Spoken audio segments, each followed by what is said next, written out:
तिला सगळं दिवसभराचं मला सांगायला आवडतं. मला फक्त अच्छा एवढंच करत सगळं ऐकायचं असतं.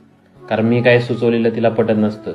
सोल्युशन दिले तसे तिला कित्येक, पण तिने सांगितलेलं फक्त मी ऐकून घे एवढंच तिला माझ्याकडून अपेक्षित असतं. तिच्या गुंत्यांचा ती स्वतःच उलगडा करेल. मला फक्त तो गुंता किती रंगांचा आहे एवढं तिला सांगायचं असतं. किती सोपं असतं मुलींना समजून घेणं. अच्छा एवढंच करायचं असतं. त्यांना जर फुल आवडत असेल तर स्वतःच आपल्याला सांगतील. तिसऱ्या दिवशी ते जर फुल आपण त्यांना दिलं तर आश्चर्य होऊन तुला कसं माहिती आपल्याला विचारतील. बाहेर खायला नवीन नवीन काहीतरी रोज यांना हवं असतं, पण भाजी काय बनवली विचारलं तर आठवड्यातून 3 दिवस सारखंच जेवण असतं. कधी कधी रागात खूप काही बोलून जातात. थोडा वेळ थांबा मुलांनो, काहीच बोलू नका, नंतर सॉरी बोलायला ह्याच जवळ येतात.